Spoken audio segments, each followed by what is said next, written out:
Half an hour away from the opens in Hong Kong, Shenzhen, and Shanghai, you're watching The China Show. I'm Yvonne with Annabelle Jewelers. Our top stories: Asian stocks rise following a rally that pushed global equities to fresh highs.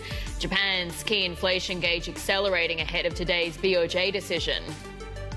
Yep, the EU and China agreed to intensify talks to avert tariffs on EVs with a deadline just days away. Plus, our exclusive with New Zealand Prime Minister Christopher Luxon as his government eyes an economic rebound after a turbulent first year in office.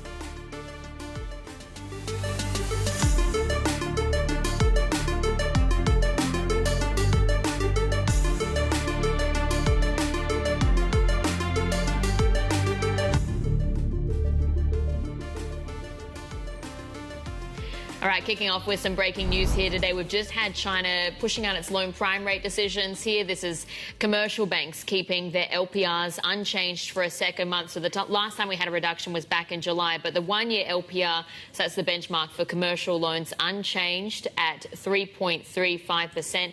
The five-year LPR, so this is the reference rate for mortgages, also staying at 3.85%.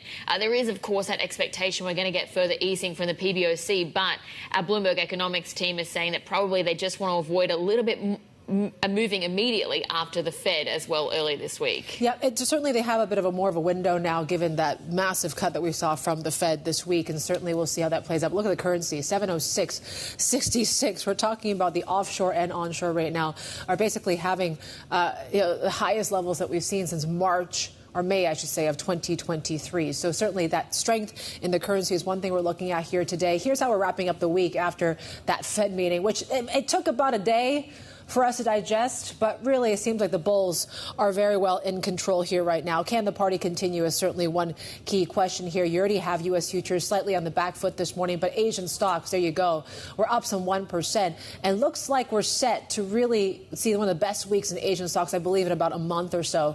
U.S. dollar is pretty much flat here right now, but certainly it has been that weakness in the dollar that also took a few hours to really digest for things to turn around, right? You also have the BOE cautioning about further rate hikes, or at least they're going to take their time to talk about rate cuts, I should say. So you're talking about a 132 handle for sterling here right now, and dollar yen. Some strength coming through ahead of that BOJ decision, but that is the one to watch for the next few hours or so, because, it seems like they're set to hold. I think all economists expect that way.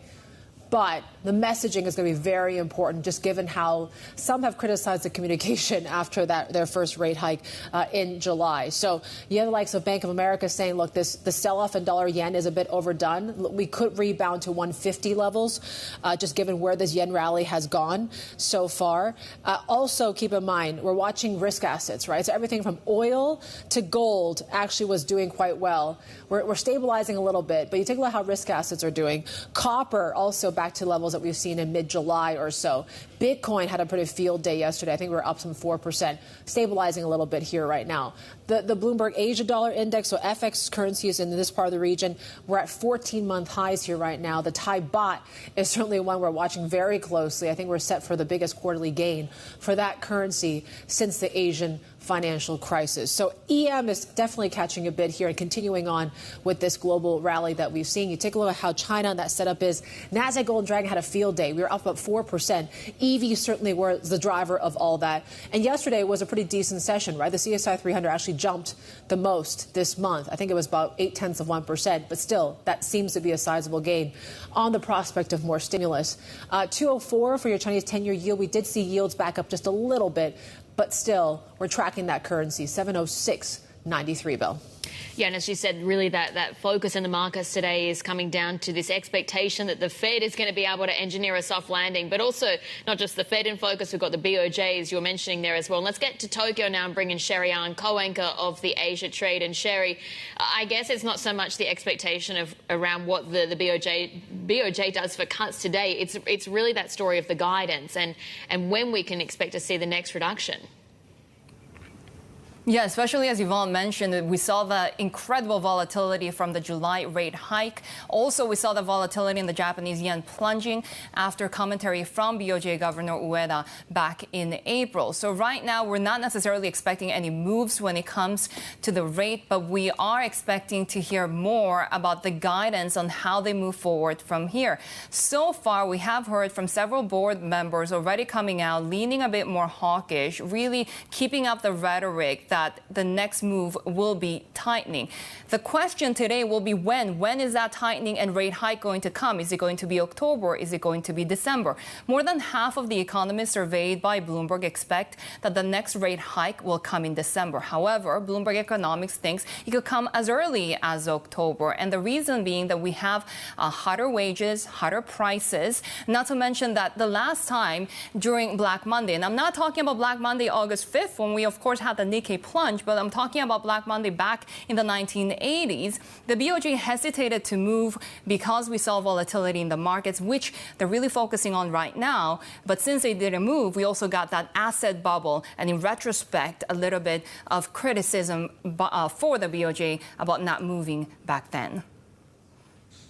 All right, Sherry, thank you. Sherry on there, our Asia trade co-anchor in Tokyo. I know she's got to head out now to the BOJ. We'll see you soon, Sherry, I'm sure, throughout the next few hours or so. For more, let's bring in our executive editor for Asian markets, Paul Dobson. Paul, it seems like it took a while, but it seems like markets are really starting to warm up to this 50 basis point cut from the Fed. We got the BOJ coming up next. What's in store for risk assets today?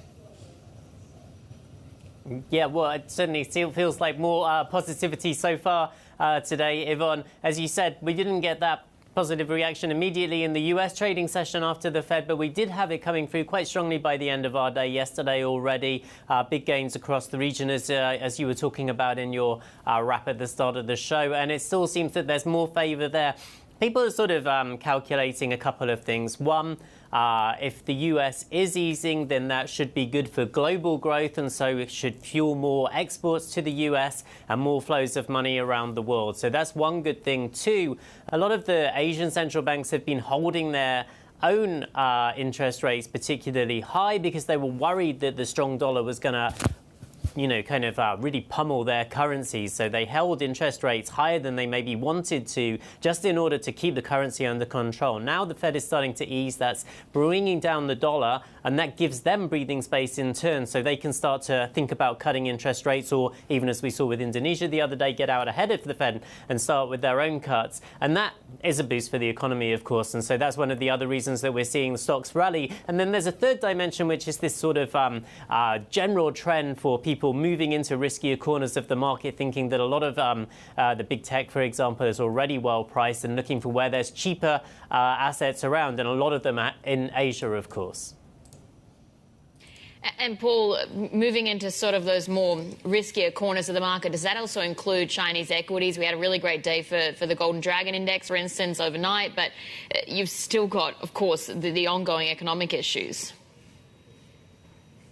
Yes, we did have a good day for the Golden Dragon. That's just quite interesting. It feels like there's some genuine momentum building around the idea that China is going to execute on some more fiscal stimulus or monetary stimulus possibly today as well. Have LPR, we have a possibility of a cut in the RRR at some point over the next few months. That's been flagged quite a lot in Chinese media in recent days as well. And maybe, as we've been reporting, some easing on the mortgage front, for example, as well. So some supportive measures, not a big bang, but something that can help give the economy a little bit of a boost seems to be what people are pricing in there. And so that is giving China some support at least. But there's, for every good piece of news you get on China, you get 5 pieces of bad news at the moment. It seems like, some of the earnings that we have Skechers talking about bad consumer sales in China, Mercedes doing similar sorts of things, plenty of doom and gloom still. So it's to be seen whether this can be a genuine turning point or a big driver, one of those rallies that we've seen. We've had so many disappointments in the Chinese equity markets this year and over the last 5 years, really. I don't know whether anybody will be quick to hold their breath and jump on the bandwagon this time around. Yeah, certainly a lot of investors have been caught flat-footed on that one. But that was our executive editor for Asia markets there, Paul Dobson. And still ahead, shifting to New Zealand, where it's on the brink of another recession after the economy contracted in the second quarter. We're going to be speaking exclusively to the Prime Minister, Christopher Luxon, later in the hour. And we're also counting down, of course, to the open of trade in Shanghai, Shenzhen and Hong Kong, as we're just discussing there, that big move overnight in the Golden Dragon Index. Futures, though, pointing a little in the red. More ahead. This is the China Show.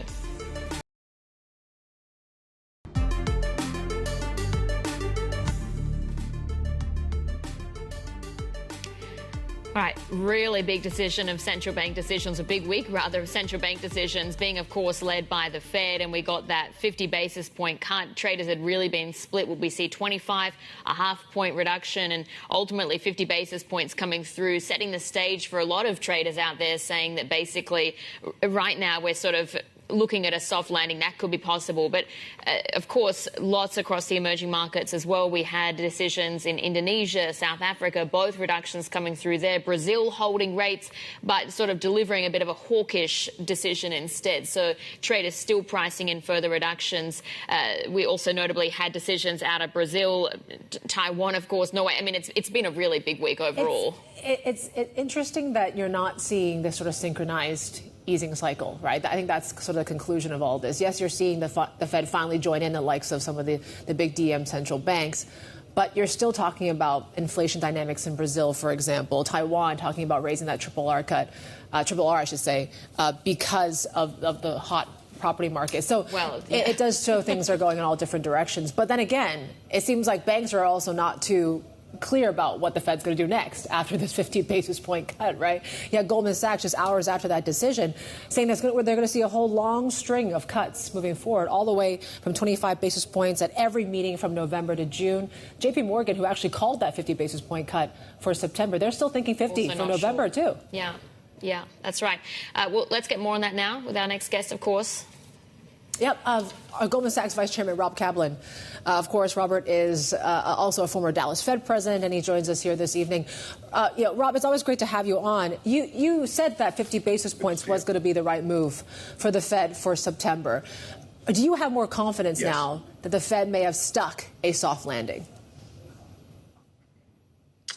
I have felt before the decision, and I feel now that a soft landing is a real possibility, if not a probability. And one of the reasons I feel that way, I think the Fed moving deliberately will be helpful. The other reason I think a soft landing is very possible or likely is fiscal spending. You have to remember, in the United States is at record levels. We're going to run in the United States a 7% of GDP deficit. That's historically high when you're at full employment. And you've got these open-ended programs like the Infrastructure Act, Inflation Reduction Act, CHIPS Act, that are continuing to put money into the economy. So, yeah, I think a soft landing is a very real possibility. I think the Fed moving is a little bit buying some insurance to help that make that soft landing more likely. But, I mean, fiscal spending isn't going to reduce anytime soon, no matter which Harris or Trump comes back into office. So do you see then that magnitude of Fed rate cuts being sustained possibly? Yes. So in my own opinion, there are two phases to this process. We're in phase one right now. Phase one is when you've got the inflation rate headline around 2.6%. And I think as long as inflation is sticky there in the United States, and again, round zero of the inflation problem is services, not goods. If service sector inflation stays sticky, I still think there's scope for the Fed to cut this fall. But my own view is that will be down to about 4.25%, 4.5%. They're still going to be restrictive, but they've got some room to cut. If I were in my former seat, I would be more reluctant to do cuts beyond that until I saw progress moving from 2.5% inflation to 2% inflation. So I think the first 75 to 100 basis points that the Fed does is clear. I think beyond that, we really need to see, and I would need to see more improvement in inflation for me to do more than that into next year. Yeah, on that point, actually, because we were speaking with Larry Summers earlier, talking about sort of the projections that the Fed put out and the risk that that actually does lead to a reignition in price pressures. Just take a listen to what he said earlier. The risks of actually going as far with monetary policy as the Fed seems to think that it will are pretty significant in terms of having an increase in inflation. As he says there, do you see that risk then, if the Fed does continue with that sort of trajectory, that we do start to see CPI rising once again?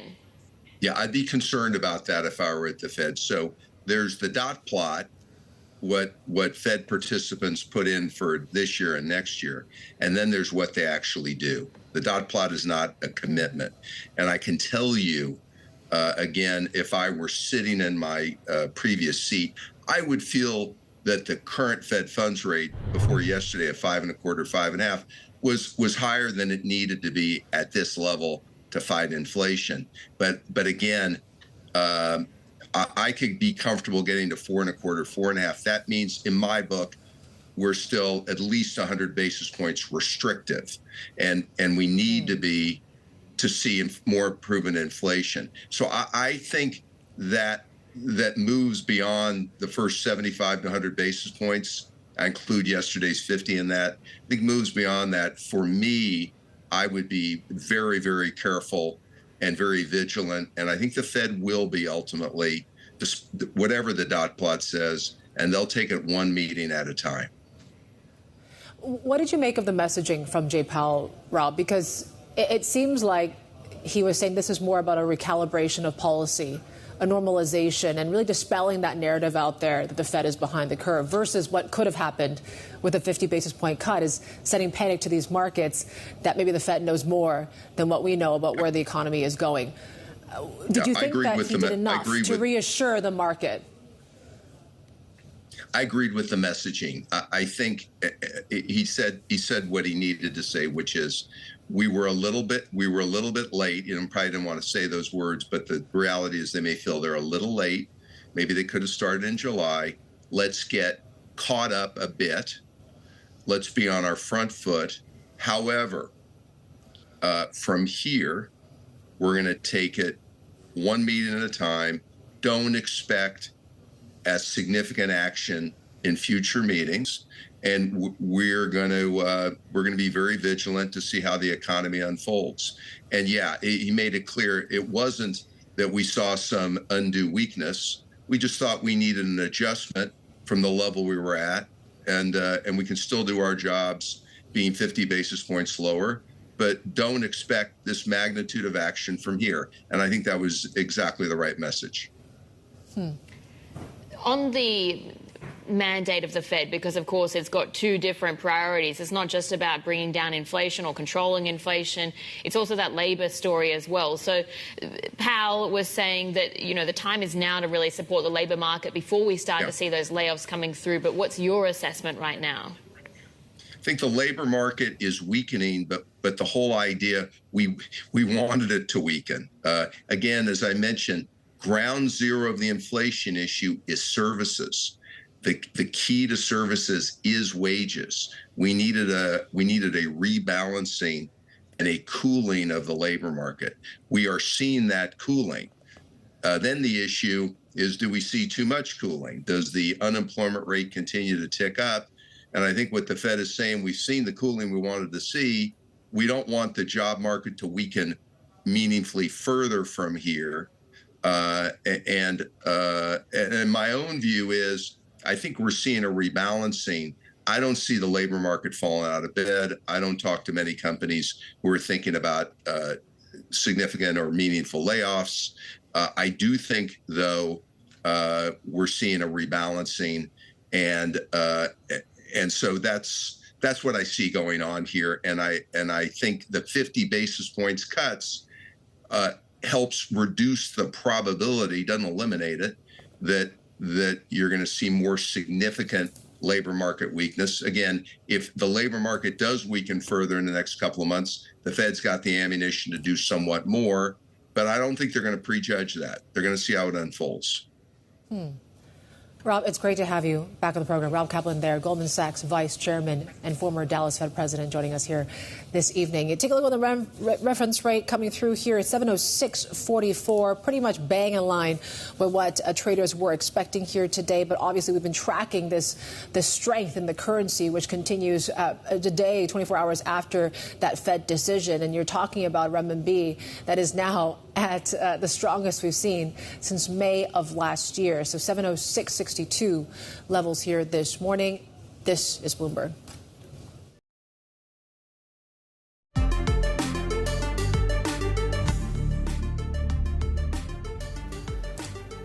All right, here's your agenda here on this Friday morning, and we're watching, of course, this stocks rally that's gaining a little bit more traction in China and Hong Kong stocks. We're talking about CSI 300 had one of the best days in September. CGB yields, we stabilized a little bit yesterday, but we're still watching. I think we're still down about 7 out of the last 9 days in terms of where yields are. Onshore rent, we talked about the strength of that.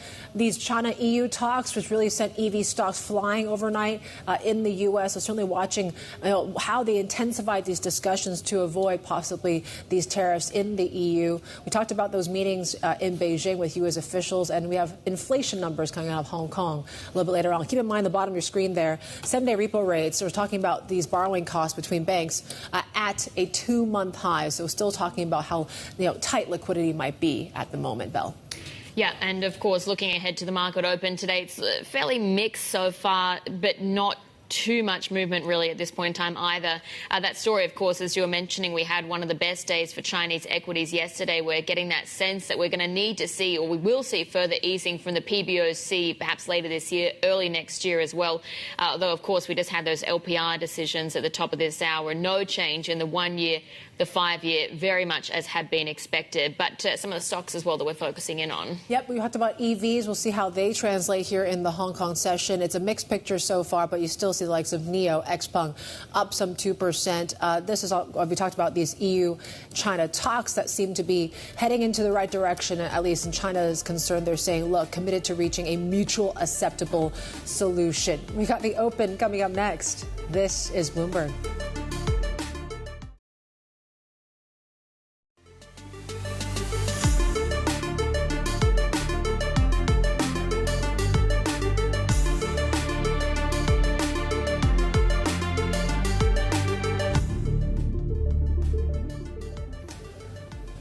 Welcome back. You're watching the China Show. We're counting down to the open of markets in Greater China, and it seems like we are poised to maybe see this global risk rally continue, at least in Hong Kong here today. So post-Fed, it seems like the party continues for another day. The S&P hitting that 39th straight record for this year. The Dow, the DAX 30, all hitting records for the Fed as well, after the Fed, I should say. And really, it continues on for another day here.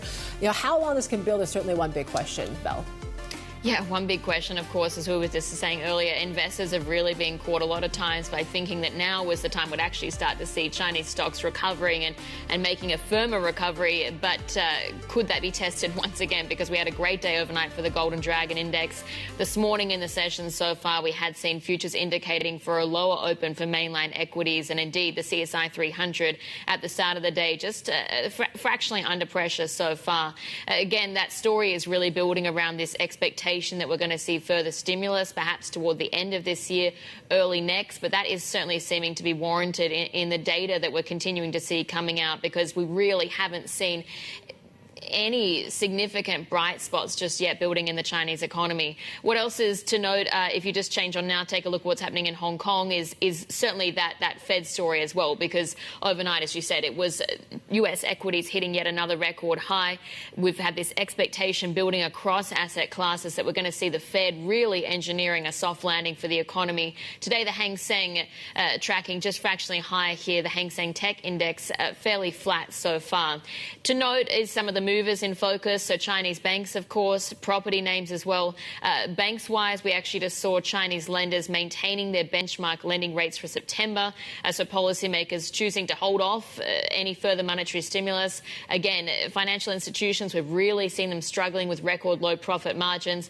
Today, you've got bank stocks just a little mixed so far in the session. Property wants to note as well, given we've got Beijing. This is local media reporting, but they are scrapping ordinary and non-ordinary home standards, but essentially looking to increase the supply of public housing. That's one of the headlines there as well. Movers, also to note, is in the EV space in particular. We've already seen market action to this coming through, but some gains across the board here for Chinese EV stocks. The EU, China, we understand that they're intensifying discussions on this looming tariff, really, on electric cars, Yvonne. Yeah, they seem to be wanting to at least keep these talks going to avoid that sort of tariff vote. Let's bring in our China correspondent, Min Lo, who has an update on this, on how much progress has really been made through these talks.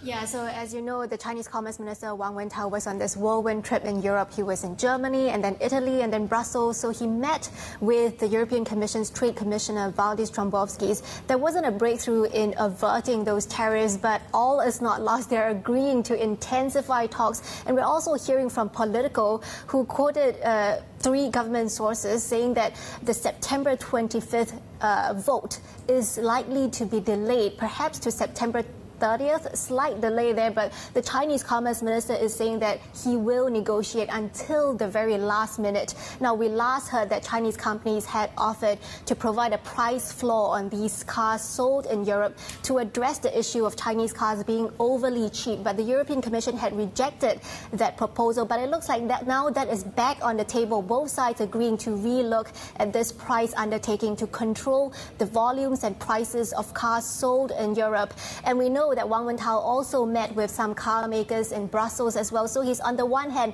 wielding that stick of potential tariffs on European products, and on the other hand offering the carrot of more investments into plants in Europe, into countries like Spain and Hungary, for instance, in the hope of turning these European partners to say no on that vote on the EU tariffs.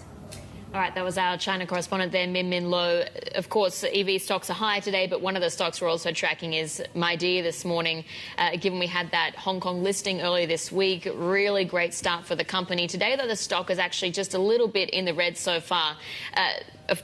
Big story as well. What does this mean for the broader IPO pipeline in Hong Kong? And is this going to really reinvigorate that appeal of the city as a listing destination? But let's get more with Felipe Pacheco. He's here for the details. And Felipe, what's your assessment and what are you hearing from people on that very question?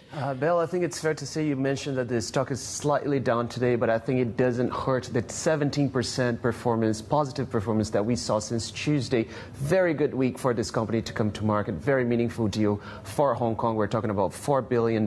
Very important name. It's a very well-known name within China and also outside of the country. So this is meaningful. What we hear from people, from market players out there, is that everyone is taking it as a positive way back to activity here in Hong Kong, but at the same time, this doesn't mean that everything is actually back to green. This is an amazing market. It's not. It's still very tough. It's still very hard to come with big deals to market, to actually bring, especially foreign investors, back to Hong Kong. But this is definitely a good way in. We do have a pipeline out there of big deals, deals that are tied to billionaire names in China, and I think that this is the time that everyone is looking back to see when those names are going to come to market. Yeah, some of them are quite familiar, right, because they're listed in the onshore market. But what are you watching out for in terms of that pipeline now? Yvonne, that's very true. There are some names that we have we've kept in the radar for several months now, if not over a year. Some of them are listed in the mainland. For example, we have some very big names. SF Holding, SF Express is the China's biggest delivery company. We know that the company was in touch with banks last year for quite meaningful $3 billion offering here in Hong Kong. They are still waiting for approvals by the exchange and also by the regulators here in Hong Kong. And we are just trying to assess if this deal is coming to market or not. Then we have the ice cream and also the tea chain Mixery. That's a very, very interesting name that's already listed in the mainland. This is a name that everyone is kept in the radar as well for a while. And last time we heard about this offering was in January. They had a filing that lapsed, so there could be developments right now. Another one that's maybe a little bit closer is Sichuan Biochem Pharmaceutical. It's a pretty big drugs pharma company, drugs maker that is listed in Shanghai. We were expecting something around $500 million. It's a quite meaningful deal, not as big as Midea, but still, this would be some of the deals that would bring definitely activity back to Hong Kong. Yeah, getting a little bit back. It's Mojo, Hong Kong. Felipe, thank you. Felipe Pacheco there, our Bloomberg News reporter there on the latest of what to expect, right? There's still a lot coming up. We're going to speak exclusively to New Zealand's Prime Minister Christopher Luxon about his economic policies and outlook. Our very own Heidi Stroud-Watts is on the ground there in Auckland. This is Bloomberg.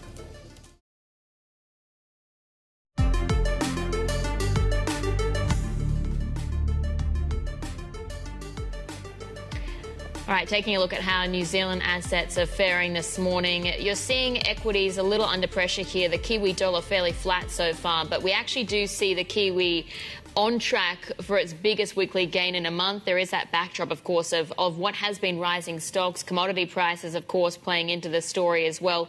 But the question really around the RBNZ and one of the front runners in the hiking pack globally, where do they go next, given you've got, of course, New Zealand's economy really on the cusp of a recession now, Yvonne? Yeah, I mean, a second recession in less than 2 years is certainly something that they're worried about. So we're going to see, right? We did see when it comes to some of these GDP numbers that came out, there were some revisions away a recession in late 2023, but certainly we're watching very closely, right, how this all plays out as well.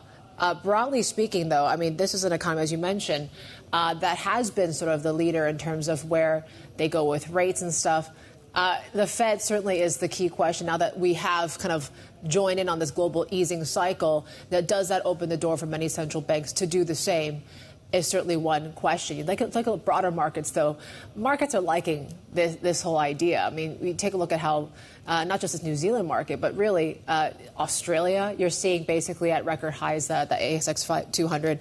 Jakarta's the composite is also at a record as well. All right. Why we're talking about New Zealand? Well, the annual New Zealand address is underway in Auckland, and my colleague Heidi Stroud-Watts is at the venue with our next guest. Heidi.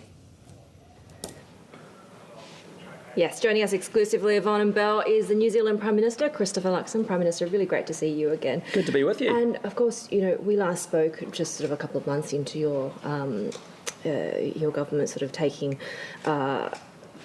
hold of what has been really a challenging economic time for New Zealand. The GDP numbers were perhaps a little bit surprising to the upside yesterday. How do you characterise the strength and the nature of this recovery? Yeah, look, I mean, there's no doubt about it. We inherited quite an economic mess and we've been working our way through that. I mean, the first part is to get government spending under control, which was a big driver of our domestic inflation numbers. As you know, when inflation goes up, interest rates go up, and as a result, the economy's been in recession, and that's led to some rising unemployment as well. So, in essence, what we're having to relearn is the lessons of economics that we learned 35 years ago, and this generation of political leadership making sure that we deal with those. And that's why, you know, there's some encouraging early signs. You know, we're seeing inflation has come down from 7.3 down to 3.2. We expect it to be in the mid-2s in this quarter. We've seen certainly our first interest rate cut, and we're now on a downward trajectory on interest rates. And we've also seen business confidence at a 10-year high. So, you know, we've now got to work our way through the spending, inflation, the interest rates, get growth back into the economy and keep people in work. How much can the rate picture really help, particularly when it comes to animal spirits, right? As a former business leader, would you know, with full respect to RBNZ independence, would you expect them, or I think that it's maybe a good idea for them to follow what the Fed has done, which is jumbo-sized easing? Well, look, I mean, that'll be ultimately a decision for the Independent Reserve Bank, but there's two more opportunities before the end of the year to lower rates. I think what's been important is to make sure that fiscal policy and monetary policy are working together, and that's the bit that I can control. It's certainly fiscal policy and making sure that we've got good, effective government spending, that it's not actually leading to an overheated economy and high inflation, which is what was the situation that was happening. And then for us, it's about getting the platform in place for growth, because New Zealand has a fantastic future. I mean, it really does. It's got so much potential, but we've really got to create the conditions for that future growth. Does that mean you've got limited fiscal space to do things on that side, if we're talking about fiscal restraint? Yeah, so we certainly have limited and constrained ourselves with respect to our operating allowances going going forward to make sure that we've got good fiscal consolidation and financial management in place, and we're bringing that discipline back into public service and back into government spending. But equally long term, or even medium term, we've got a lot of opportunity with respect to upgrading our infrastructure, embracing more science, technology, innovation, getting our education system working right, getting rid of red tape, making it an easy place to do business, and certainly international trade. So, New Zealand is well positioned in the world, I think, with the Indo-Pacific region, rapidly, growing middle classes, as you well know. We've got really strong, liberal, social democratic institutions in New Zealand. We've got abundant natural resources, and we have really outstanding people. So there's no excuses for why we can't do exceptionally well. What about talent and productivity, though? Because the issue is that Kiwis are leaving the country in record numbers, and I don't want to sort of, stoke any trans-Tasman beef, but a lot of them are heading to Australia for better prospects. Yeah, that has been a feature of the New Zealand economy over the last 30 years. And when I look at, net migration numbers, say, post the GFC, it's not dissimilar to that period of time. Now, having said all of that, that is my job, and our job is to make sure that people in New Zealand see that there's a massive opportunity here, that actually it will be a safer community, it will be a place where there is higher levels of economic productivity, so that if you work hard you can get ahead, that if you need public services around education of your kids, access to healthcare, that all of those things are upgraded. And that's why our government's been very fixated on a pretty simple plan: rebuild the economy to lower the cost of living and get the growth conditions in place, make sure we restore law and order, and deliver better public services, particularly in the areas of education and health. You mentioned trade earlier on, which is obviously a key component. This ambition of wanting to double export values within 10 years, are you on track? Yeah, look, it's an ambitious goal, but it's an entirely appropriate goal. New Zealand is a country of 5.4 million people. We will not get rich, selling stuff to each other in this country. We need to go out in the world and to hustle and to trade, and that's what I've been doing, is lifting the intensity myself with our foreign minister, with our trade minister, and also with our defence minister to reinvigorate and to lift the intensity of those relationships. And already, we're seeing a good lift in exports, particularly if I look at exports into the US, if I look at exports into even India off a small base, and there's just so much opportunity. A lot of the conversations, as you would well know, across, say Southeast Asia, is around food security, and New Zealand has the best quality food and beverages in the world, and so there is a huge opportunity for us to work in supply chain agreements with other countries that really want to make sure that they have access to good food security. We also want supply chain resiliency, and so those are the conversations, say, for example, New Zealand and Singapore has together. So there's huge opportunity for us in that space, and we've set an ambitious goal, double the value of our exports, but that's exactly what we're going to do. Do you worry about trade protectionism and punitive trade policies, particularly if there is a second Trump presidency? Well, look, I think, in terms of the last 20 years, there has been, New Zealand has no doubt about it, benefited from an international rules-based system, trade liberalisation. We're a small country without, tariffs, which we removed, decades ago in New Zealand. So we're competitive, and we really benefit, and we've been behind things like CPTPP with Singapore as the original sort of partners on that agenda, and we continue to believe in that. But no doubt about it, in the last 20 years, there's been quite a seismic shift in some of that thinking. So irrespective of, frankly, who gets in the US, there's still lots of opportunity for New Zealand, and frankly, we're going to work with whichever president the US people determine and decide on who will become president. I very much knew you were going to say that, but what are some of the risks perhaps that you're looking out for in terms of how a small, externally exposed economy like New Zealand might be impacted by a different sort of leadership, particularly when it comes to the relationship with China? Yeah, look, I'd just say, in a world where we have, we're well positioned in the Indo-Pacific region, and you've seen a huge shift of power from the Atlantic to the Pacific, I just look at the opportunity that exists for New Zealand, and I think there's, huge opportunities in our relationship with China from a trade sense, certainly within Southeast Asia, Northeast Asia, into India, even within the Pacific and Australia. So, that's where we need to lift our game and focus on the things that we can control, and, we have great opportunities, I believe, as New Zealand be exporting out into the world. AUKUS Pillar 2. Yeah. How do you gauge the level of interest, and how quickly could that happen for New Zealand? It's sort of, basically we've, our position's no different from the previous administration, which is that New Zealand is open to exploring Pillar 2 and whether there's an opportunity for New Zealand to be involved in that. It's still at the very early stages, and I think that will take some time. And, again, it's thinking through what can we add, in to that relationship, but that's going to take us some time. Beijing wouldn't want that to happen, and I know that previous governments have had perhaps a decidedly less hawkish relationship comparatively to some of the other relationships that we see with Beijing. Do you think that's also a characterisation of your government? Yeah, look, I think... How do you balance that, given, of course, China is the biggest trade partner? Yeah, look, I think we've got a long-standing relationship with China over 50 years. It's been a long-standing and important one for New Zealand. We had Premier Lee here, a few months ago, and there is huge areas of opportunity for cooperation with China, particularly in the trade space, particularly around primary industries, energy, climate change, people-to-people connections. There's no doubt about it. We have different political systems and histories and culture, but we'll do what we've always done, which is that we'll raise those differences, privately, publicly, predictably and consistently. And, that's what I committed to Premier Lee to do. And we spent time in our bilateral talking about the differences, as we should. And, of course, we work with like-minded countries that have the same values as us. You've talked about how New Zealand cannot rely on its splendid isolation, as beautiful as it is, for economic security, for broader security. So what alliances are top priorities for you right now? Well, the bigger picture, if I take a step back, is my job is to act in New Zealand's national interests. Like many countries around the world, we have an independent foreign policy that's about advancing our own national interests. There's no doubt about it that economic prosperity now is very linked to security and stability within the region. And that's you've seen that, for example, in the Ukraine. You've got a conflict that's caused huge pain and suffering economically for folk around energy in Western Europe and in developing countries around grain prices. We have a number of potential flashpoints in our own region of the Indo-Pacific, and that's why I think New Zealand has a role to play in the security defence spaces and the multi-mini-lateral lattice work that's emerging across the region. So we'll look for opportunities to work with like-minded countries on those agendas. Good example being North Korea UN sanctions, where we are doubling our support alongside 11 other countries to make sure that those sanctions are enforced. But that's the reality of it. If we don't have security and stability, that we need that to have economic prosperity. Equally, if we don't have economic prosperity, it creates conflict, and those two things, in my mind, are inexplicably linked. Prime Minister, we appreciate your time. It's a pleasure, as always. Great to be with you. Thanks for having us. Mel, handing it back to you.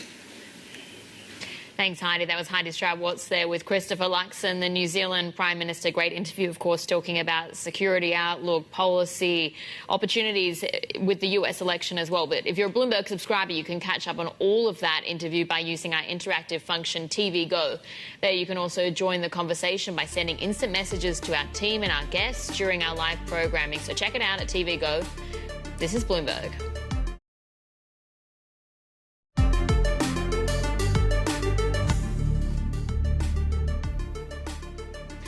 Welcome back to the China Show. Some of the big corporate stories we're watching this morning, and Mercedes-Benz has cut its financial forecast for the year on a rapid worsening of its business in China. The luxury car maker now expects adjusted return on sales to be between 7.5 and 8.5%. The prior forecast was as high as 11%. The profit warning is the latest setback for Germany's industrial sector, left reeling since Russia cut off cheap gas supplies. Skechers shares delivered their worst daily performance since February after it warned that China sales will be under pressure for the rest of the year. CFO John Vandermoor says the back half of the year is going to be more disappointing than expected. Concerns have been growing among global retailers about weakening demand from Chinese consumers. Yeah, you mentioned about Skechers, Mercedes, talking about the slowdown there in China. And certainly, if you focus on the luxury sector as well, you take a look at Swiss watches, right? Those numbers that we got about exports for August, yes, we saw things go up close to 7%.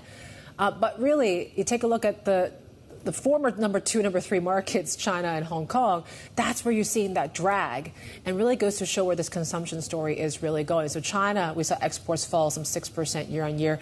Hong Kong's 11% as well. So you really need to see that export momentum in the fourth quarter in the Americas and Europe to really pick up, to really offset what we're seeing. But Japan was actually one of the standouts, right? Because all these tourists heading over there, I guess they're buying up watches there too. Taking advantage here, of course, of the weekend. But and actually, when you think about that, perhaps the China numbers are playing into that, because when we had that luxury, deep dive a few weeks back, we were hearing that basically yes, you might build that brand recognition in the mainland market, but actually a lot of Chinese consumers could still be placing those orders in other destinations like Japan, for instance. So perhaps it's not so much doom and gloom, but certainly we are hearing that watchmakers are really just very cautious and lamenting the lack of visibility that they see even in the medium term, and so it is making them just a little bit more cautious moving forward. Yeah, BI had an interesting one. Mid-range accessible fashion luxury brands were the most worst hit here, but likely higher price watches, the carrier of that, of what we're seeing where pricing has to go. Anyways, we're checking markets here right now. Certainly continue to watch key milestones in Asia. This is Bloomberg.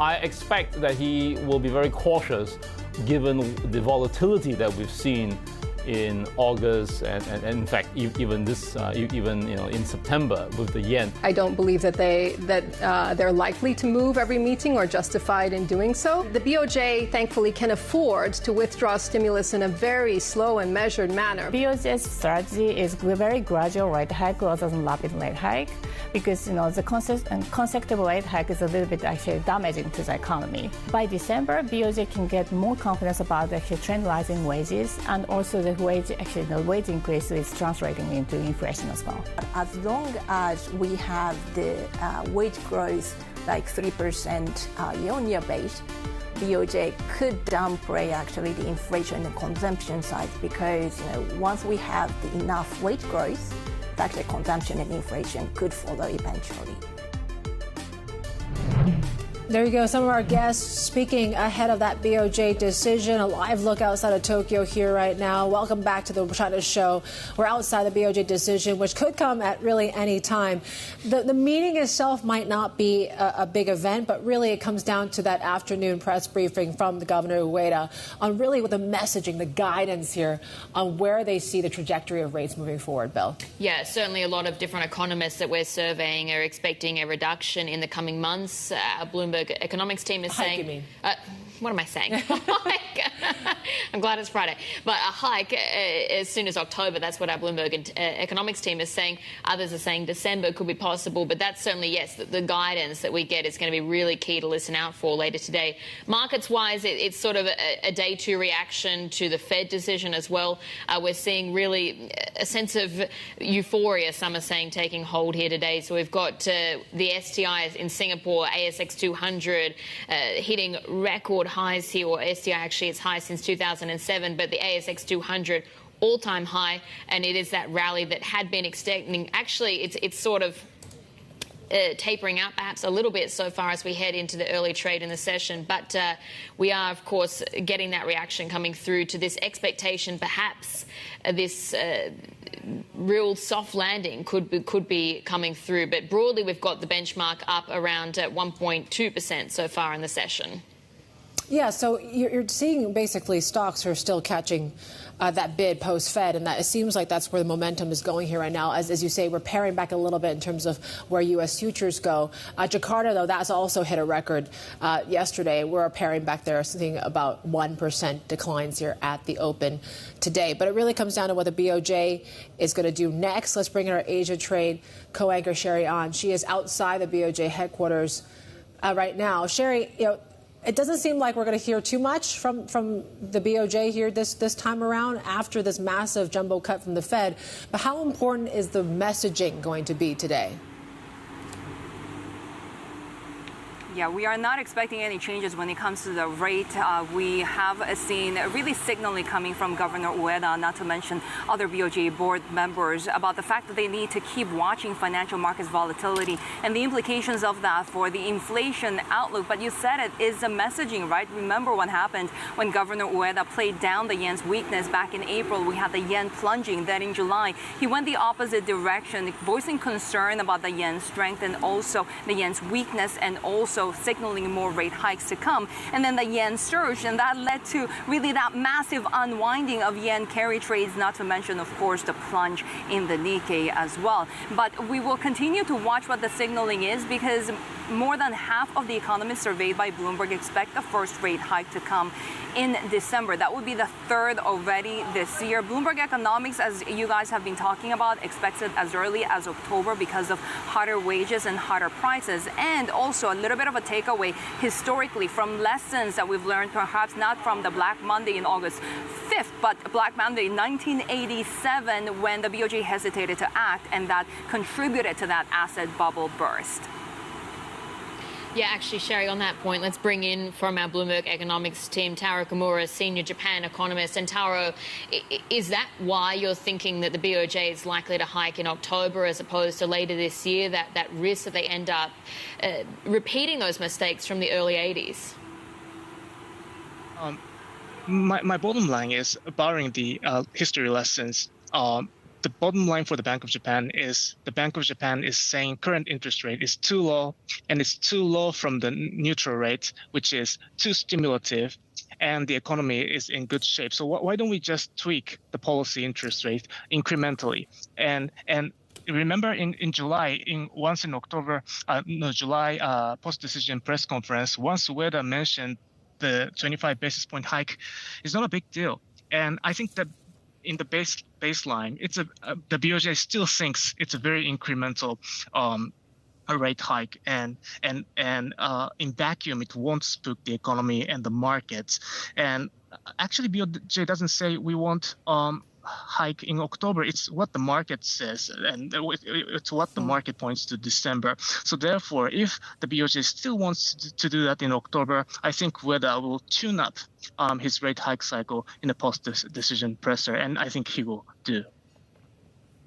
Taro, we just got those inflation numbers that came out. Core inflation at 2.8%. It's a fourth straight month that we've seen price pressures ticking up higher. What does the data tell you then about what the BOJ is going to do the next October, December meetings, I should say? Yes, I think that today's reading provides more evidence that the inflation, in a way that the BOJ wants, is stoking and getting more steadier. In a sense that the service prices are sort of boiling up, not only just in the headline numbers, but also in many items. For example, in August, we saw whatever, particularly about the entertainments, like theme park entrance fees, playing golf fees, karaoke room charges, or whatsoever. So they're spurring service prices all around the service items, and that will qualitatively encourage BOJ that their policy normalization is right. And I think today's reading will also bolster that speculation among the BOJ policy board. And Sherry, of course, we're keeping a very close watch on the political environment as well within Japan and this possible, or this leadership transition that's going to be underway. How is that going to possibly have any sort of implications for the BOJ's hiking path? It's really hard to conjecture the attention from politicians, given, of course, that we are headed towards the Liberal Democratic Party elections for its president next week. And we are not expecting major changes when it comes to BOJ policy, because we have heard from officials as well. Not only, of course, the BOJ is independent from political pressure, but we have heard from BOJ policy officials that the ruling LDP is basically very in line with the central bank when it comes to taming inflation. However, we do know that leading contenders for the LDP presidency, which obviously will lead to the premiership given its dominance in parliament, have different views when it comes to the nation's fiscal health. For example, Digital Minister Taro Kono has talked about the need to really focus on Japan's debt. Of course, a huge amount of debt that the Japanese government has. He's also been vocal about the need for the yen to strengthen for the well-being of Japanese citizens. We know that on the other side of that, we also have another leading contender, Takaichi, who used to be the former economic security minister, who has voiced her calls for the BOJ to continue easing, that it would be too early to start tightening monetary policy. So depending on what happens with the LDP presidential election next week as well, we don't have a lot of visibility right now, and many contenders that are really in the polls right now, perhaps leading, but we know that, of course, it's the lawmakers and the members of the LDP who elect the president, We don't have that clear visibility when it comes to those public polls as the general public doesn't vote. Depending on what happens, Barclays is saying that perhaps we could see more yen weakness, for example, if we have some of those people calling for the BOJ to continue easing, actually winning the presidency. All right, that was our Asia trade co-anchor Sherry Ahn there outside the BOJ for us, where you'll be, of course, across the morning waiting for this decision. And Taro Kimura, senior Japan economist at Bloomberg Economics, also in Tokyo. But let's bring in Jin Yuejue, multi-asset solution investment specialist at JPMorgan Asset Management. And, of course, it's really that big focus coming down to the BOJ decision. We've already seen Japanese equities reacting quite strongly off the back of the last one. But are you expecting any sort of moves over the coming months in light of that hiking path? So our view is that I think BOJ is going to take a gradual kind of pace in terms of normalizing the monetary policy. We don't think that they're going to make a move today, but we're closely monitoring like the narratives that they're going to kind of relate to the market. But we're also of the view that they're going to be probably even slower than the current market expectation. So our base case scenario is that they're going to have the next cut likely in January, so not this year. You mean? The hike, yeah. So, yeah, sorry.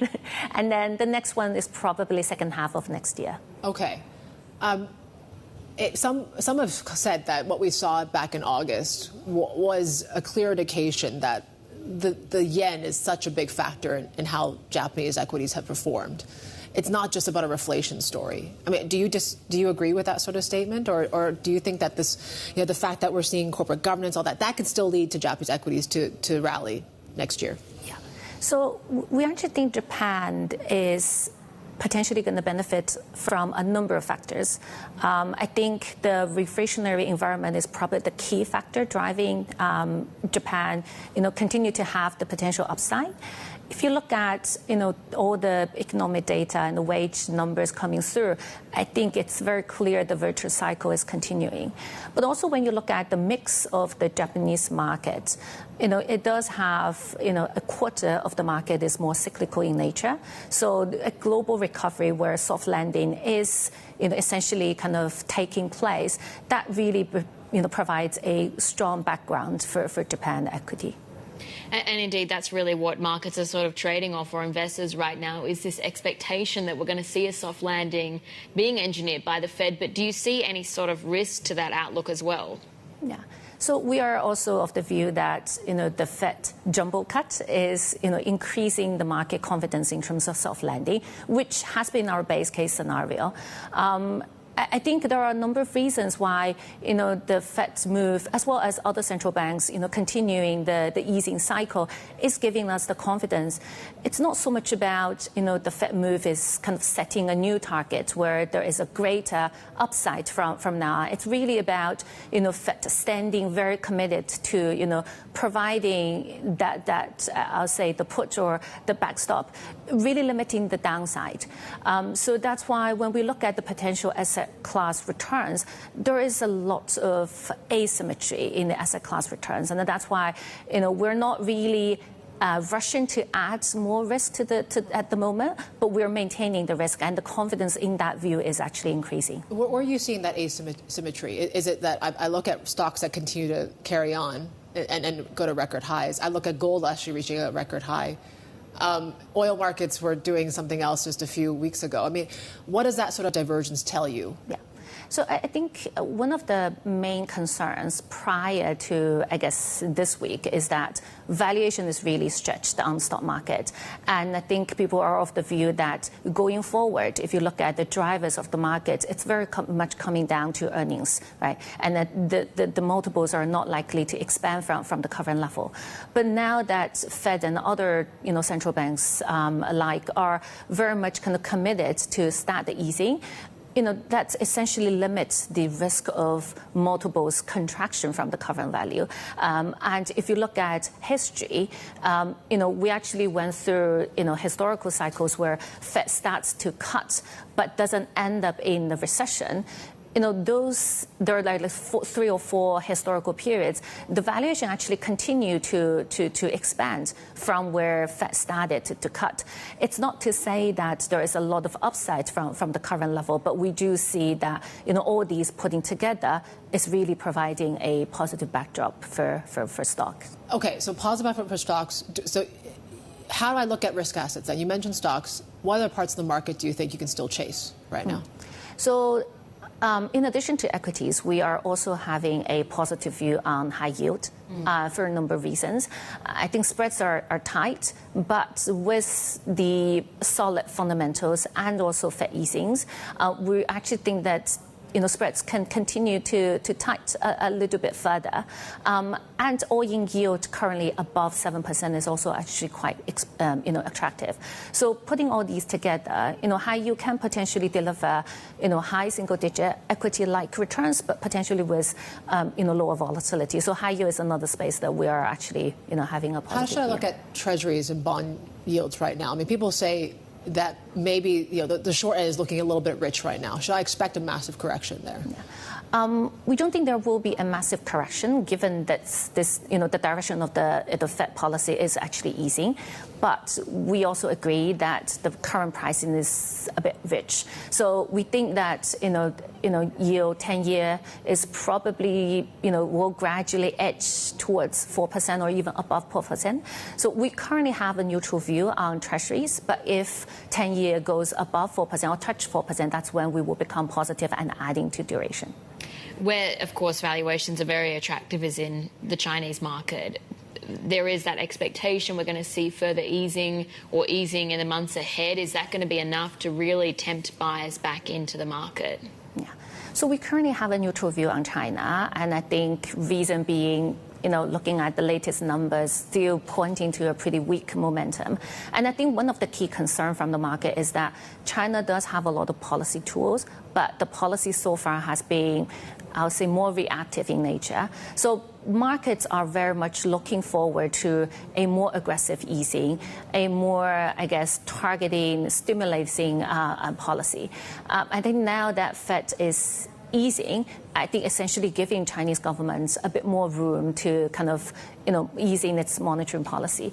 And if you look at the market, right, the market has come down quite a bit, but it's not collapsing. It's actually stabilizing over the, past few weeks or months. So if any positive news, I wouldn't be surprised to see some upside from current level. All right. Yuejue, thank you so much. Multi-asset solutions investment specialist at JPMorgan Asset Management. Coming up, how the latest stabbing of a foreign national in China is sparking diplomatic fallout and putting nationalism under scrutiny. We have details. Coming up next, this is Bloomberg.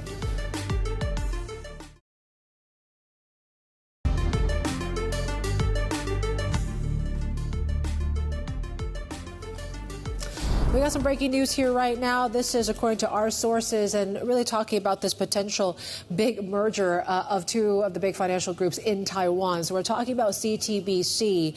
So according to people familiar with the matter, they're said to be close to actually pulling out of this takeover battle for Xingkong. They said the bid has faced regulatory opposition in Taiwan and is said to have weighed potential higher bid for Xingkong from CTBC. But they're saying they could be holding that board meeting on later on today to discuss this further. But this is on the back of what we heard just earlier this week of regulators, as they said, rejecting that $4.1 billion takeover bid from CTBC for its smaller rival Xingkong there, which would have been the creation of the island's biggest financial group here as well. So there seems to be a bit of resistance here right now. We'll see how that plays out once we hear more from this potential board meeting on Friday, Belle. Yeah, and of course, you're seeing that divergent market reaction there. But let's move to China now. And one of the stories that's really captivating many, and we're seeing a lot of different posts, of course, in social media as well, that the deadly stabbing of a Japanese boy in the country, mainland China, has exposed the danger of perhaps nationalist rhetoric under Xi Jinping. For more, let's go to our senior reporter, James Mega, in Beijing. And James, talk us through the connection here for people that perhaps aren't familiar with some of the rhetoric online. How is that being linked to these tragic events, really? So the Chinese government has often used nationalist sentiment as a tool in foreign policy or in difficulties when they have difficulties with other countries. For example, in 1998, when the U.S. bombed the Chinese embassy in Belgrade, the Chinese government basically set up and controlled demonstrations around the U.S. embassy in Beijing. They bussed in students from across the city to protest and to demonstrate. And this also happened in 2005 and 2012 when there was anti-Japanese riots and protests across the country. Again, the authorities use that pre-existing nationalist sentiment or anti-Japanese sentiment in this case, and then they control it, and then they use that to sort of set up demonstrations against Japanese businesses or against the embassy in Beijing and other places. And it's a tool that the government here sees that they can turn on and off. So they allow these demonstrations for a period of time to express their unhappiness, and then they stop them and they force everyone to go back to go home. And it's a way of putting pressure on, in the case of the bombing of the embassy, the U.S., Japan, other countries, South Korea, for example. So this is a tool that they use, controlling domestic opinion, letting the tap out a little sometimes to spread demonstrations, and then putting it back, and then tapping down on it again. And so. But there is this underlying sort of feeling of, in China, of anti-Japanese resentment because of the events of World War II.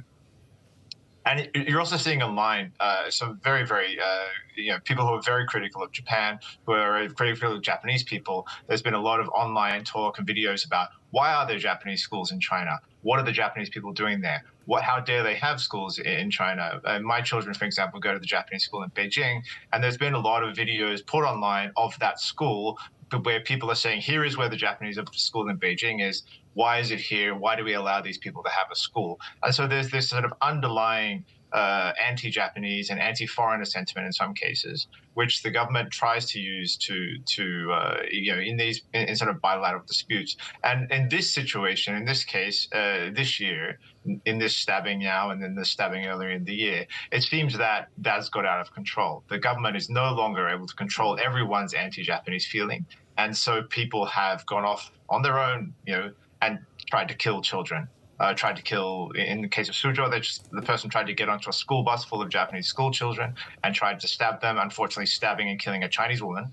And now in this case in Shenzhen, stabbing and killing a Japanese citizen whose mother is Chinese. So even in this situation, it's a terribly tragic situation, but this is what happens when the government allows these kind of feelings to propagate online. They allows these kind of things to racist attacks on Japanese people, specifically in this case, doesn't do anything to stop that because it's useful for them. Yeah. And then eventually something terrible happens. Yeah, and this coming at a time, as you've been writing about, James, that China is trying to attract more foreign direct investment as well as the economy slows down. Certainly, that is going to lead to more souring of ties here. This case and the ones that we've tracked before. James Mager, our senior reporter, joining us with the latest out of Beijing. We got plenty more ahead. This is Bloomberg.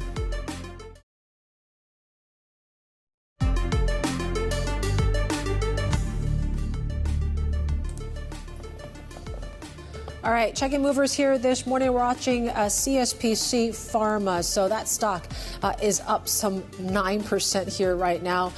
What we've been tracking really closely is, of course, this buyback of shares for up to 5 billion Hong Kong dollars. That certainly is helping the stock here today. And Japanese seafood stocks, as we look at what's been going on there as well. They are also rallying just a bit here. Tokyo Electric Power, for example, is up 1%. So we're hearing some, officials talking about they're in talks about this water release in Fukushima as well that we're watching very closely this morning. Yeah, certainly going to be tracking because, of course, it has been sort of a key sticking point between China and Japan. But market reaction broadly, we are seeing stocks gaining across the board, given we've got this Fed euphoria that continues to take hold. But more ahead. This is Bloomberg.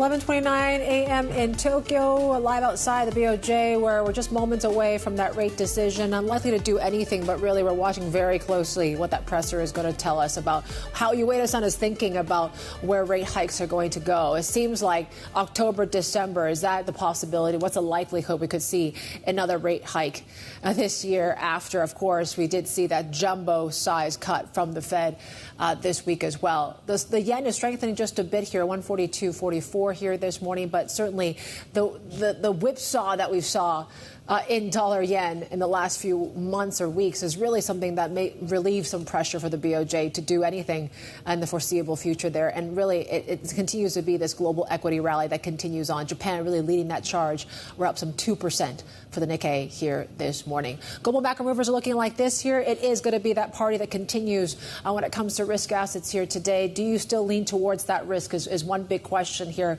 Or as we start to see the U.S. economy slow down, is this likely going to be some missed opportunity to hedge that in some way and wait for tougher times ahead? We are getting closer to that U.S. election, mind you, as well. That's the key question we've been asking our guests here this morning. But today, people are pushing risk a little bit further, right? Hong Kong's up close to 2%. Jakarta is the exception, but we have reached record highs for that benchmark. And we talk a little bit more about the dollar moves, right? So dollar taking a bit of a drop here overnight, and that's sustaining in the Asia session. Look at the rupiah. We're strengthening some 1%. And that's despite that surprise cut that we got earlier this week as well. So maybe that a suggestion that, or a signal here that the Bank of Indonesia thinks that this rupiah strength can actually continue here today. Offshore renminbi as well. We talk about the strongest levels we've seen since May of 2023, Belle. Yeah, it's really a picture here of a risk rally coming through off the back of the Fed and that decision really taking hold. But let's focus on Japan, because our next guest says that the 2% inflation target is sustainable and sees the policy rate at around 1% in the next 12 to 15 months. Let's get perspective from Jesper Koll. He's expert director at Monex Group. And Jesper, let's start with the guidance today, because that's going to be really central, what we hear from Yuejue later on. No change expected in the decision, but what are you thinking he's going to say around the outlook for policy direction? I think that the confidence of anybody observing the Japanese macroeconomic conditions, the confidence in a sustainable recovery, in good inflation, which is to say demand full inflation actually coming through, that confidence pretty much across the board is growing. And I'm looking forward to Governor Ueda, to tell us that, yes, the confidence is there, and that, yes, Japan's monetary policy can continue to actually normalize. How high of a bar is it to hike rates before the year end, Jesper? I mean, I take a look at the Fed with a 50 basis point cut this week. Is that window closing now for the BOJ to act? No, I don't think so. I think quite the opposite. Governor Ueda has been very clear that he wants to re-liquefy Japan's monetary policy. He wants to allow private actors to do the bulk of the work in money markets as well as in the bond markets. So from that perspective, it's not about tightening monetary conditions, but it's actually about re-privatizing Japan's money markets, giving opportunities for profits for private investors, for private banks. So from that perspective, I think another 25 basis points before the end of the year and an additional 25 basis points in the spring of next year, I think that's the way the Bank of Japan is going to go. Reinvigorating the private sector, what happens then with the policy outlook from the LDP? Because there's that risk perhaps we see taxes being raised as well. No, Annabelle, and I love you for pointing this out, because yes, you and I today want to talk about monetary policy, but of course the coordination between monetary policy and fiscal policy is absolute key. And as you know, the LDP is going to select a new leader in a couple of weeks. Will they be increasing taxes? That's really the big question that's going to be out there. And for 2025, it's exactly what the LDP will do with tax policy that's going to influence the Bank of Japan's decision. Okay, that's interesting too, right? I'm just wondering in terms of the messaging, right? You know, there was so much scrutiny, Jesper, back in July when they first hiked, that Japan was one of the reasons why we saw this market volatility that followed soon after. That the communication wasn't right. How important do you think is market stability this time around as a factor for what the BOJ is going to do? No, Yvonne, and you're being very polite. Let me be a little bit more blunt. I think it's very clear that there was a communications mistake in the sense of that effectively, if you read between the lines, the Bank of Japan was saying we are hiking interest rates, to defend the currency. And when you do that, global markets, get very spooked. So I think that the focus on domestic conditions, the realization that business investment expenditure is rising steadily, that housing investment is rising steadily, that consumer spending is actually now benefiting from increases in real wages and real incomes. That's what you want to be looking for. You want to get confirmation that Governor Ueda in particular is confident that the domestic recovery is sustainable. How much is the yen playing into this story as well? Do you think that the Japanese currency is still too weak in the eye of policymakers, even as you approach that 140 mark? Well, look, Annabelle, corporations are budgeting for an exchange rate of around 145 dollar-yen. So if the yen is weaker than that, they get windfall profits. If the yen is stronger than that, then, we're going to have to brace for earnings revisions down. So I think, what's the appropriate level of the yen? In my personal opinion, I think it's closer to 125, 130.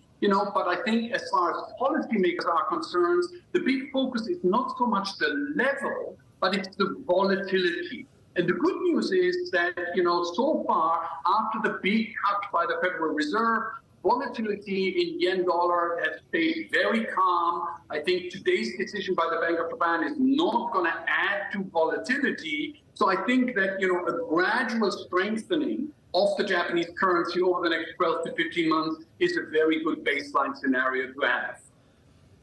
That's interesting, Jesper, because when people were calling for that 50 basis point cut from the Fed, one of the risks was that we're going to see further unwinding of this yen carry trade. We didn't quite see that. Why not, you think? I think this is where Jerome Powell deserves a lot of credit, because he's the master of signaling what's happening. He's the master of the steady hand. And so from that perspective, it was all discounted. There was no big surprise, no big shock.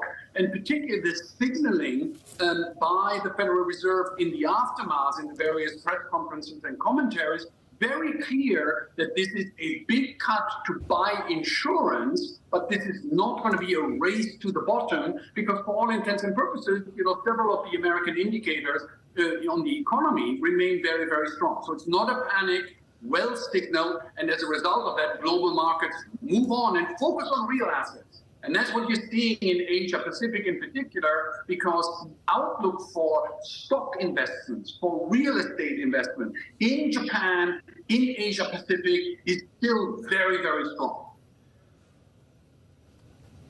I want to get back to that sense around the timing of when we see the next hike, because our Bloomberg economics team, for instance, is pointing out around the delay that the BOJ had back in the early 80s was wildly what is perceived as allowing essentially the asset price bubble to inflate. Do you see the BOJ really paying attention to a risk of that magnitude once again? The answer is absolutely. Asset prices do matter. But as you know very well, whichever way you look at Japanese equities as well as Japan's real estate market, there's still a lot of value there. The Nikkei, for example, the Topics Index, whichever one you look at, if you look at the valuation, whether it is price-earnings multiple, whether it's price-to-book multiple, price-to-cash flow multiples, be my guest, for all intents and purposes, Japan is a long, long way away from a bubble. And also, the Bank of Japan is very, very cognizant of the reality that domestic investors, whether it's Mr. and Mrs. Watanabe, the retail investor, or whether it's Nippon Life and the other big institutional investors, they are not rushing into the Japanese equity market. this is not a bubble. This is still very good value, and there's an enormous amount of skepticism, and that, I think, is where the real opportunity lies, because, if I'm right and corporate performance is going to be very good, then the Japanese market is not just value, but actually offers a great investment opportunity. It's no longer a value trap. Yeah, so what are the themes that still work then, Jesper, in Japan, right? Some people say maybe small caps can keep you insulated from that stronger yen. Is there anything that you think are still some strategies that work for the rest of the year? Yvonne, focus on the domestics. You and I can have a debate about the global economy, when we have to talk about China, we have to talk about America. Why do that? Just focus on where the value is here in Japan. It's not the exporters that are going to steal the show. It's going to be the domestic sectors. And whether that is the healthcare sector, whether that is the whole gaming sector, the hospitality sector, there's an enormous amount of value that you've got there. You look at construction machinery, for example, excellent value here. You look at the department stores, and my favorite, the media companies in Japan. That's where the value is. That's where you can make a lot of money. All right, Jesper, great to have you. Jesper Koll there of Monex Group joining us out of Tokyo. Just moments away from that BOJ decision a little bit later on here today. You can also turn to your Bloomberg for more on the BOJ. T-Live Go is up and running. You can get plenty of commentary, plenty of analysis from our expert editors. They are waiting anxiously for this decision. This is Bloomberg.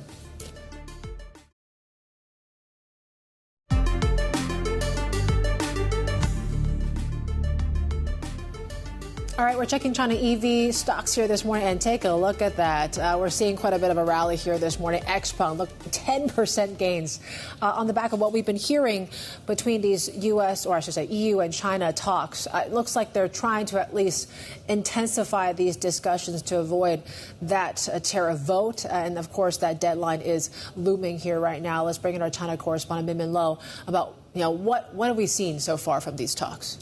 Yeah, there has been no breakthroughs on averting those tariffs, but it looks like markets are still responding positively to the fact that the two sides are still agreeing to continue those talks.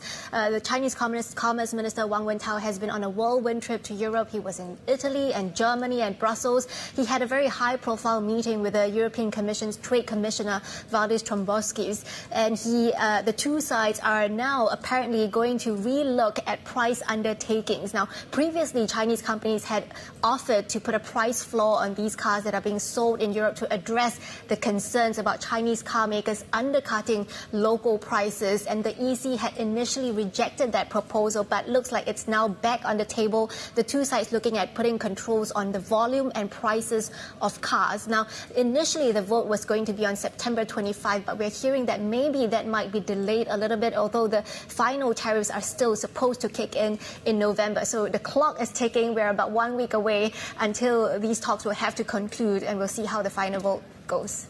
So putting a sort of floor on the prices and the numbers of cars that can be exported, does that sort of alleviate the need then for Chinese car makers to also establish a manufacturing presence? We know that the Chinese Commerce Minister was also meeting with car makers in Brussels. So what came out of those talks? Yeah, so he was at a conference, a roundtable of China EU electric vehicles event where there were 30 top executives from companies both in China and in the EU. And we know Commerce Minister Wang Wentao had been on this bilateral one-on-one diplomacy undertakings. He's been meeting with all of these officials. And China is trying to, on the one hand, dangle the carrot of offering these investments into plants in Europe, in countries like Spain and Hungary. And on the other hand, wielding that stick of potential tariffs still on those European dairy products, pork products, brandy as well. There had been hints that maybe China could retaliate with tariffs on vehicles with large engines as well. And some of that effort has borne fruits, because we did see the Spanish Prime Minister, after a trip to China, he had initially came out voting for the tariffs, but later on, after that trip to China where he was trying to attract Chinese investments, he changed his mind and called on the bloc to reconsider those tariffs. So some of these negotiations may be, turning some of these European partners to reverse their vote. All right, Min Lo there. That was our China correspondent talking about those EV talks between China and the EU. But some of the big other geopolitical stories that we're following this morning, and Lebanese authorities say 37 people have now died from this week's series of walkie-talkie and pager explosions, with almost 3,000 others wounded, many suffering eye injuries. Hezbollah's leader, Hassan Nasrallah, says Israel's suspected attack crossed all red lines, but won't stop his group's strikes on Israel. The attacks have increased fears of a full-blown war between Hezbollah and Israel. The Wall Street Journal says senior US officials don't expect Israel and Hamas to agree to a ceasefire and hostage release deal before the end of President Biden's term. That's even after the White House said the warring parties had already agreed to 90% of the deal. A Middle Eastern official also told the paper negotiations are in wait-and-see mode until after the US election in November. Sri Lanka says it's reached an agreement in principle with bondholders to restructure over $12 billion in bonds. This comes just days before the country heads to elections. The government and bondholders agreed on terms including a 27% haircut on the nominal amount of existing bonds. The latest deal also retains a plan to issue notes whose payouts are linked to economic growth. And New Zealand Prime Minister Christopher Luxon says his country will explore opportunities with the U.S. regardless of who wins the November election. He also told us exclusively about his outlook on the economy and why he's optimistic about a recovery next year. We inherited quite an economic mess, and we've been working our way through that. I mean, the first part is to get government spending under control, which was a big driver of our domestic inflation numbers.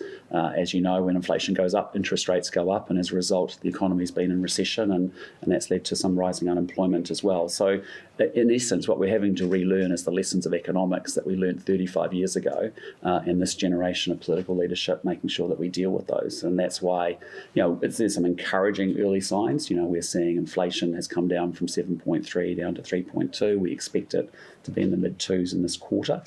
We've seen certainly our first interest rate cut, and we're now on a downward trajectory on interest rates. And we've also seen business confidence at a 10-year high. So, we've now got to work our way through the spending, inflation, the interest rates, get growth back into the economy and keep people in work. How much can the rate picture really help, particularly when it comes to animal spirits, right? As a former business leader, would you, with full respect to RBNZ independence, would you expect them, or I think that it's maybe a good idea for them to follow what the Fed has done, which is jumbo-sized easing? Well, look, I mean, that'll be ultimately a decision for the Independent Reserve Bank, but there's two more opportunities before the end of the year to lower rates. I think what's been important is to make sure that fiscal policy and monetary policy are working together, and that's the bit that I can control is certainly fiscal policy and making sure that we've got good, effective government spending, that it's not actually leading to an overheated economy and high inflation, which is what was the situation that was happening. And then for us, it's about getting the platform in place for growth, because New Zealand has a fantastic future. I mean, it really does. It's got so much potential, but we've really got to create the conditions for that future growth. Does that mean you've got limited fiscal space to do things on that side if we're talking about fiscal restraint? Yeah, so we certainly have limited and constrained ourselves with respect to our operating allowances going forward to make sure that we've got good fiscal consolidation and financial management in place, and we're bringing that discipline back into public service and back into government spending. But equally long term, or even medium term, we've got a lot of opportunity with respect to upgrading our infrastructure, embracing more science, technology, innovation, getting our education system working right, getting rid of red tape, making it an easy place to do business, and certainly international trade. So, New Zealand is well positioned in the world, I think, with the Indo-Pacific region, rapidly, growing middle classes, as you well know. We've got really strong, liberal, social democratic institutions in New Zealand. We've got abundant natural resources, and we have really outstanding people. Do you worry about trade protectionism and punitive trade policies, particularly if there is a second Trump presidency? Well, look, I think, in terms of the last 20 years, there has been, New Zealand has no doubt about it, benefited from an international rules-based system, trade liberalisation. We're a small country without, tariffs, which we removed, decades ago in New Zealand. So we're competitive, and we really benefit. And we've been behind things like CPTPP with Singapore as the original sort of partners on that agenda. And we continue to believe believe in that. But no doubt about it, in the last 20 years, there's been quite a seismic shift in some of that thinking. So irrespective of, frankly, who gets in the US, there's still lots of opportunity for New Zealand. And frankly, we're going to work with whichever president the US people determine and decide on who will become president.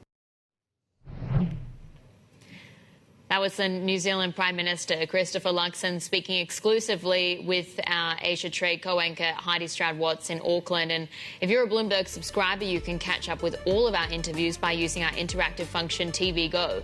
You can also join the conversation by sending instant messages to our team and our guests during our live programming as well. So check it out at TV Go. This is Bloomberg.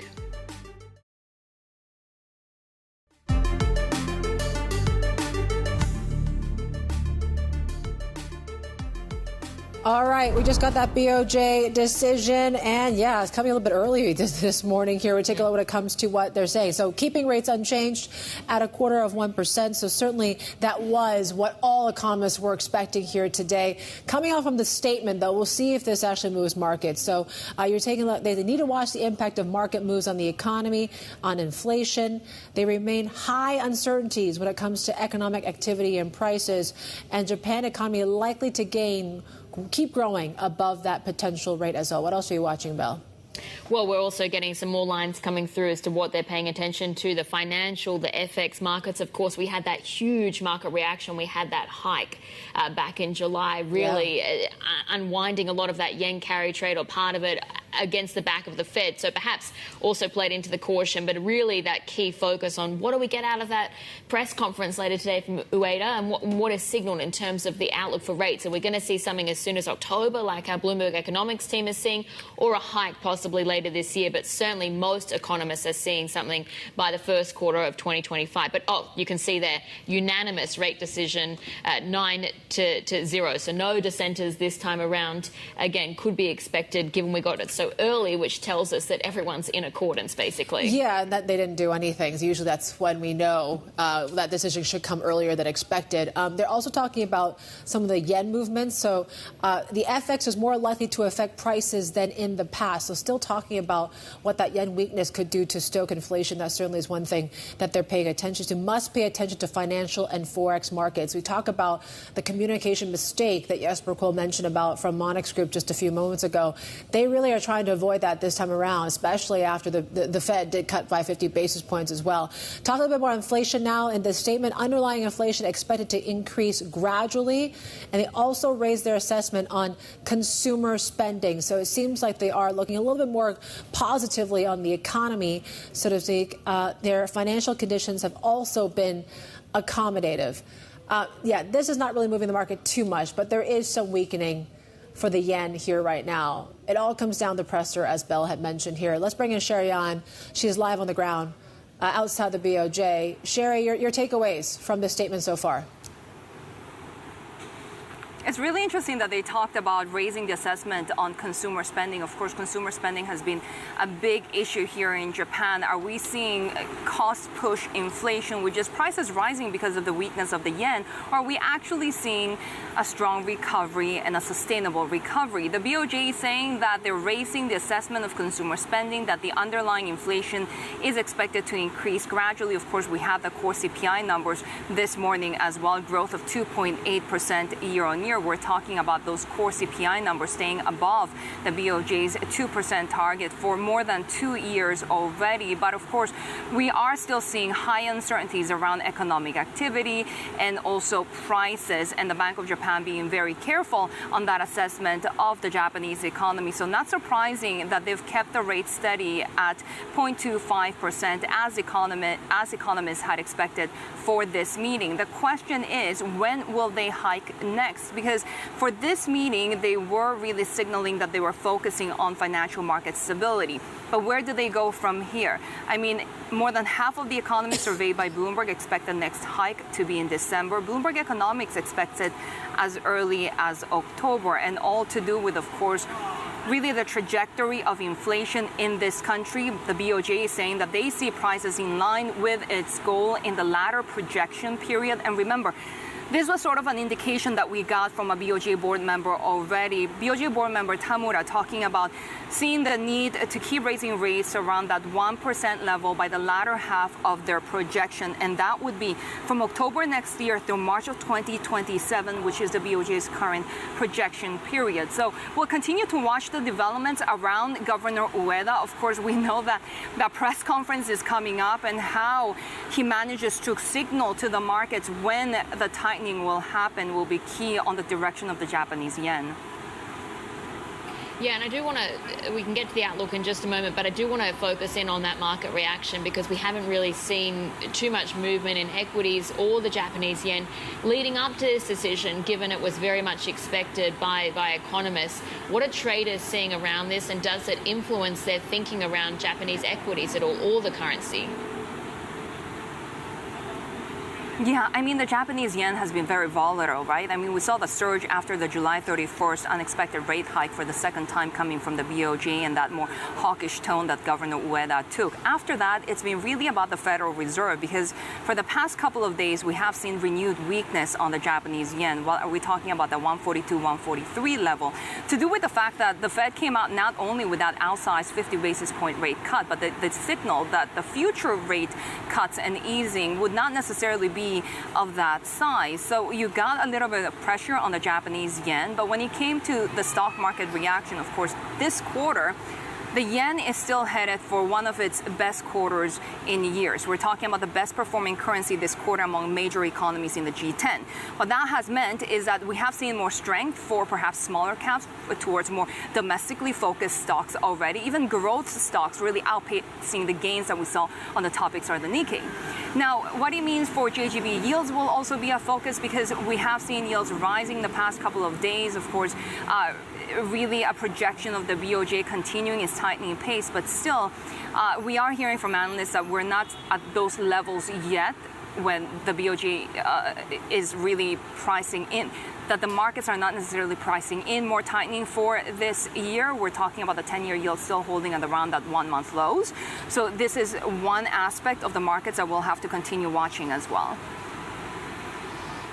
Tell us what Ueda is going to have to say today in this presser, Sherry. I mean, we talk about what happened in July and this communication mistake. It's interesting, in the statement, we're not seeing any signs of any sort of forward guidance, right? Back in the July statement, they mentioned about continuing to raise the policy interest rate. We didn't get it in this statement that we're seeing so far. How do you think he's going to thread that needle without stoking that much volatility? It's going to be a very difficult messaging day for Governor Ueda, right? I mean, the economics itself, they're very challenging at the moment for the Bank of Japan. But then you have not only the communications that really contributed to that massive unwinding of yen carry trades in July and the plunge of the Nikkei in the double digits on August 5th, 20% declines in the following 3 days. But we also had the yen plunging after the April meeting because Governor Ueda downplayed the yen's weakness.